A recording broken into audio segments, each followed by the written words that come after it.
Alright, so all of you who are watching this video, you probably noticed something different, right?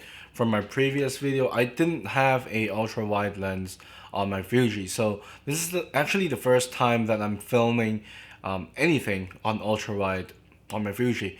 So this is it. I'm using a 7Artisans 7.5mm F2.8, and it's actually not just ultra wide, but it's a fisheye lens. And I'm gonna talk about how I feel when I'm using this 7.5mm F2.8 for video work and photography. Alright, stay tuned.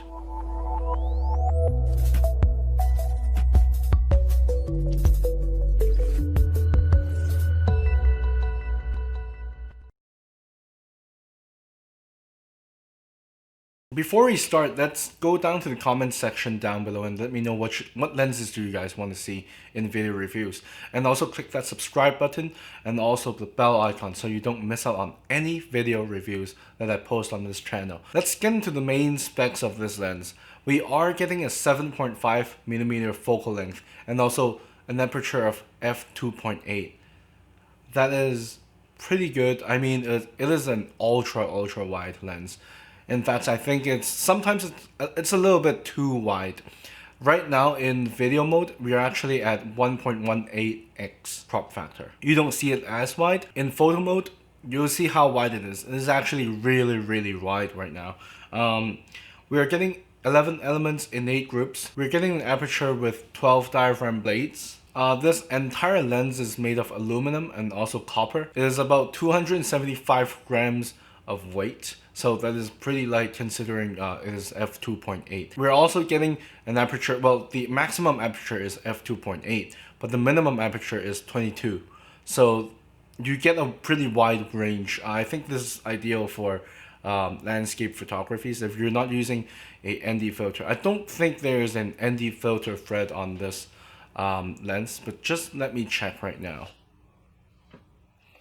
There is indeed no filter thread on this lens. So given how the lens elements are kind of bulging outside of the lens, you do need a ND filter system. For example, the Polar Pro ND filters. Everything you see in this video, I'll be linking it down below in my video description. So if you guys are interested, you can always go down to the link and just check out the products.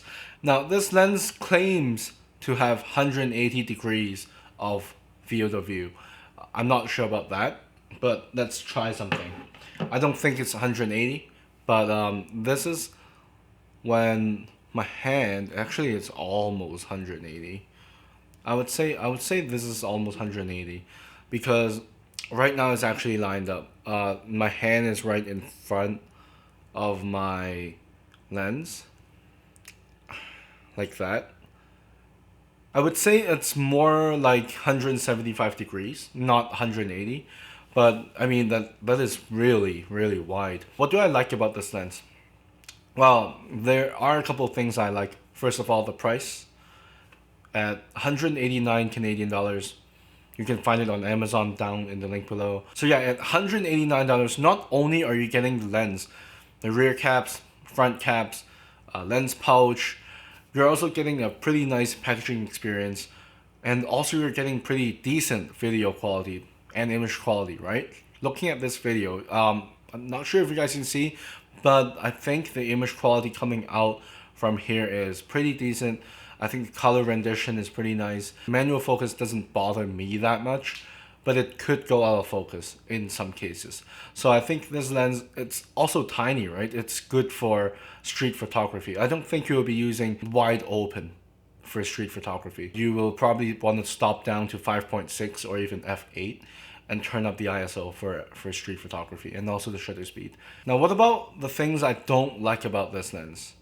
I would say the inability to put in a filter, ND filter for landscapes, the inability to have autofocus, but I mean, it's $189.